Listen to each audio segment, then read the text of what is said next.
So joining the show here now with us, it's Joe Noga of Cleveland.com. And Joe knows this team in and out. He's been covering it for over 2 decades, I think, right, Rocco, since 1999. Does that sound about right? Why don't we just ask him? Why don't we just ask him? Let's bring Joe on here and ask him himself.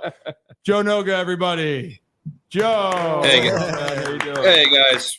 Hey, so Thanks for having me on. Appreciate it. Yeah, thanks for taking the time. So can you clarify how long you've been covering Cleveland baseball up there? I covered the team back in '99. I went down to spring training for about 4 years there. And then there was a gap. I went away, covered some local news and did that. And then back starting in 2013, came back to Cleveland.com and been covering the pro sports beat since 2016. Did the Cavs and the Indians back then in the NBA Finals and World Series in the same year. So that was a pretty good year for Cleveland that year. Yeah. And been on full time on the Major League Baseball beat for Cleveland.com since 2016. So you all the way around, well versed. So if you want anything essentially with Cleveland based, Joe's your guy. Yeah, big day. They just hired Cavs just hired Kenny Atkinson. So yeah, and I've been so tied up in getting ready for this big Orioles series that I haven't even followed up on Chris Fedor, our Cavs writer. He's got you all covered there. So a lot of fun stuff going on in Cleveland right now. Yeah, it certainly is. And let's just dive right into this Orioles Guardians series now, shall we? I just said before you came on, the Guardians have the best win percentage in the American League, and yet it feels like no one's really talking about them enough. And having a first-year manager with Stephen Vogt has been tremendous. Everything is rolling on all cylinders. The name that people probably know the most is going to be Jose Ramirez. But can you specifically touch on what has been a couple reasons why you think that this Guardians team has just been so successful to start this season? It starts at the top with Stephen Vogt. I think the culture and the tone that he's set in the clubhouse since coming in has been great. He allows these guys to be themselves and come out and play sort of wild and free. And there's chaos on the bases. They were a team that didn't hit home runs last year. Now they've got a little bit more power in the lineup and guys who are producing in that way. And a lot more is happening on the bases. They're scoring runs a lot more regularly. So, it starts at the top with Stephen Vogt in terms of why this is happening. Then you got to look at the bullpen. The bullpen is the best in baseball right now, and he has leaned on them so hard because of the injuries to the starting pitching rotation. Every now and then Tanner Bybee will come out with a 10 strikeout game or get you deeper. But mostly these starters through the first couple of months of the season were only going 3, 4, maybe 5 innings a night. And the bullpen has been just leaned on so heavy to piece together, 4, 5, 6 innings in a game. And they've come through and they've responded tremendously. Cade Smith, the rookie coming out of nowhere, making the club at the end of spring training when they broke camp and they didn't even have a spot for him because they said, we're going to look for a veteran arm. If we can find somebody on the waiver wire, then you don't have a spot. So he's sitting in a hotel room playing cards with his family the night before the opener, and they come and tell him, hey, you're on because we didn't find anybody else. And he comes out and he strikes out 5 guys in 2 innings in his major league debut. It's just been that kind of discovering guys like that and people stepping in and filling roles that way. David Fry coming in and contributing all over the diamond and behind the plate and just tearing up left-handed pitching this year. He's been just a revelation in terms of that kind of stuff. And like you said, Jose Ramirez is leading the charge. When your best player on your team is, running a hard 90 down the line to beat out a fielder's choice and get a run across the plate, the young guys in the dugout see that and they react to that and they play off of that, and it feeds the energy on this team. Yeah, and I'm glad you brought that up because your stars can be that kind of catalyst to keep things going. And if they're playing well, then everything else can follow. But also, I'm glad you mentioned it. Good teams, great teams have players you have no idea about, and they overexceed expectations, and they're going out there, and it just seems like they're passing the torch consistently. And the starting pitching, the Orioles have had a lot of injuries. People know that. That's no secret.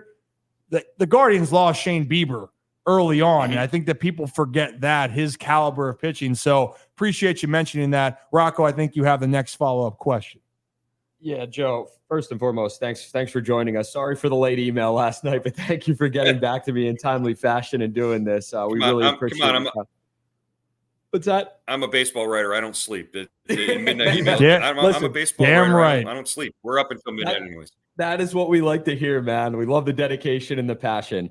I want to ask you about the guy that is leading All-American League third baseman in All-Star voting, and that is Jose Ramirez. I think your casual baseball fan or maybe casual sports fan might think of Jose Ramirez from one moment, and that's the Tim Anderson fight. But this guy is so much more. He's so talented. He's so good. There is a reason why he is leading all third basemen in the American League in vote getting. What does he truly mean to the Guardians, what he's able to bring to the table? And how much does this fan base, the Guardians fan base, truly love this guy? He means everything to the team, and he means everything to the fans here in Cleveland. They just had 100,000 fans come out for this 3-game series against Toronto over the weekend. And when they play that Jose soccer chant throughout the stadium, everybody gets into it. They love him, not just because of what he does on the field. That's obvious. He's been on fire at the plate since the start of May. But the fact that at the beginning of the 2022 season, he said, I want to be there. I want to finish my career there. I want to, take less money that's on the table from anywhere else I could go. And I want to finish my career in Cleveland. I want to win a World Series there, and I want to go to the Hall of Fame in Cleveland. The fans in Cleveland saw that. They know that that's who Jose Ramirez is, and they love him regardless. You bring up the Tim Anderson thing. That's if that's all you know about Jose Ramirez, then you're doing yourself a disservice. Watching this guy play the game, watching him run the bases, watching the passion that he plays with, watching his helmet fly off every time he dives into a base. We're very lucky here in Cleveland to be living in a time when we can see that.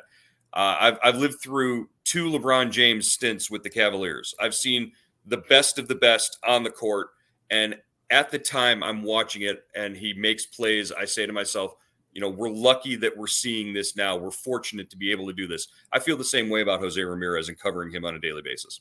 And I think a lot of people feel that similarly about a Gunnar Henderson in Baltimore. Again, a player that just embodies the city, the team, plays with their hair on fire, and they bring that type of swagger and confidence every time they step on the field. That's what we're looking at. And also, for those that just are tuning in, we got Joe Noga of Cleveland.com that if everything for Cleveland sports. He's your guy, but specifically, he's our guy today because the Guardians and Orioles are set to square off for a great series. All right, there is one other player, though, Joe, that has been playing really well. And, Zach, we were marveling over him right now. There's a lot that have been playing well, but another bat in that lineup that has just been red hot. Yeah, I mean, everyone, obviously, as you said, they know the Jose Ramirez, is the star of the team, and he has been for a little bit. But recently, and especially this year, watching Steven Quan play baseball has just been so much fun, and especially what he's doing since coming off the injured list.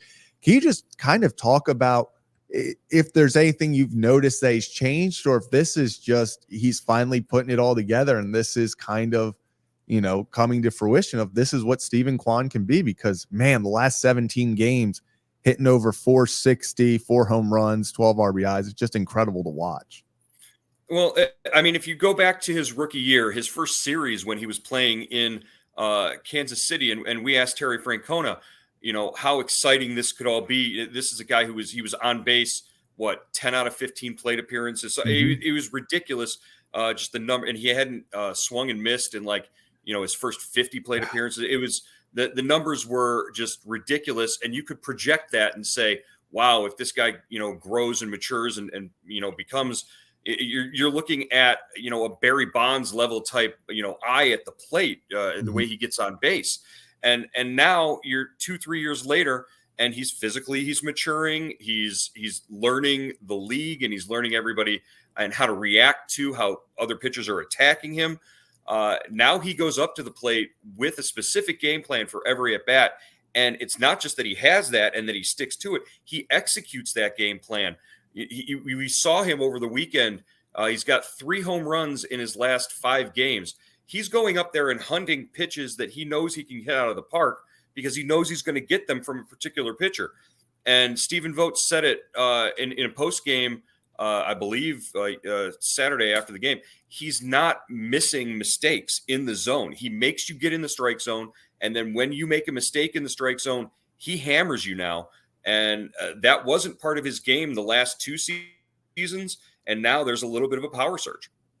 Yeah, I think he already has more home runs than he did last year. I think he's up to it's a career high 7 right now. Yeah, I was going to say a career high 7. So it really is just incredible to watch him. And obviously playing against him as Orioles, hoping he doesn't continue this stretch. But as a baseball fan, it's so much fun to watch. It's fun. We appreciate good baseball Yeah. here. And I mean, Joe, I grew up around the game. Maybe at some point, I don't think I was in Cleveland. I was maybe at Cleveland as a little kid. I used to have blonde hair too, and then the Ripken hair gene is brutal, to say the least. Well, so I'm screwed. I'm right there with you, Ryan. Don't worry. I was never blonde, but you couldn't tell. But so here's the thing: is you can pull off that look. You know, the thing is, like, I got these really bushy eyebrows. Like, I'm getting carried away. I'm a little worried. And there's a little bit of a spot back here. I digress. Well, I'm a little nervous. My advice is to steer into the swerve. Just go with it. Just steer into it. And you know what? I think right now I'm gonna rock it as long as I can because I think I can look presentable, right? You know, we just hit 10,000 subs. We could do our 10,000 sub special as I shave your head. That is reverse mohawk. There we go. You know, Austin Powers. How about no, Kevin? You don't know that. All right. Well, you got 2 questions. We'll get you out of here, Joe. But Kevin likes to ask because we really value hearing the perspectives from different people around the country on their teams, but also maybe kind of in reverse of, is that what you wanted to allude to, Kevin? Yeah, Joe, I think it's so interesting, especially when, we have these teams facing off against each other. How does Cleveland view the Orioles right now, their ascension over these last couple of years, the players that they have? What's kind of the Cleveland perspective on Baltimore right now? Well, I think you got to admire the way that they've gone about building their club from just our perspective, from the Cleveland perspective, doing it through the draft, not only getting those high draft picks, but hitting on all of them and having them, find success early in their careers in the big leagues. It's not like, maybe Jackson Holliday's the outlier there, up and down to start with, but he's got a career in front of him. It won't take long for him to be where he needs to be. But Gunnar Henderson, Adley Rutschman, obviously coming from the same program that Stephen Quan came from. It's interesting to see where some of these front offices, they all sort of draft from the same programs and the reasons why, and you look at the kind of players that they are, and why they're successful. I think one of the things that in looking at Baltimore, you just look at that lineup, and as a pitching staff, you're wondering where the break is, where the rest is going to come. You go 1, 2, 3, 4, 5, and then 6, 7, 8 are pretty tough too. There's a lot of runs out there. It's a deep lineup. It's a lineup that's going to wear you out, and you worry about how deep into your bullpen you're going to get by the second, third game of a series. And that's a real concern when you've got a pitching staff like Cleveland, and a couple of the guys have been known to go short in their starts. So it could be a long series if they get into it early. But Tanner Bybee on the mound to start the series is something that I think is a little bit reassuring for Stephen Vogt and the pitching coaches. Yeah, I mean, I'll be honest here. In Baltimore, they kind of won a bad series from Cleveland. For the Orioles just got swept in Houston. Season's over. Season's over. Season's over. If you listen to fans here, we just got through pack it up. 85. Pack it up. They didn't just win the series versus the Phillies or the Yankees and dismantle Wheeler and Heel, which is going to happen, by the way, to all the best pitchers out there. But Joe, the World Series is won today on June 24th, so we can kind of lock that in. It's kind of already done, right? Well, what they're 24-13 against teams with records better than 500. The Guardians are 17-9. I mean, that's they're this is going to be a good matchup. This is going to be a good series, and a lot to look forward to there. Yeah, no doubt about it. And two things now. One, let us know before I ask my final question to get you out of here of just where people can find your work specifically, because I know I've already have people that are asking, hey, where can they find out more with what you're doing, and specifically what do you want to plug that people can find you talking about the Guardians? Best way is cleveland.com/Guardians. That's the homepage where all of my work on cleveland.com goes. We have a podcast, myself and Paul Hoynes, the veteran, the future Hall of Fame, sports writer for cleveland.com, has covered Major League Baseball for 43 years. Hoynesy and I do a podcast every weekday for about 20 minutes just to catch you up on Guardians news. And on Twitter or X, if you will, it's Joe Noga CLE on Twitter or X if you want to find me there.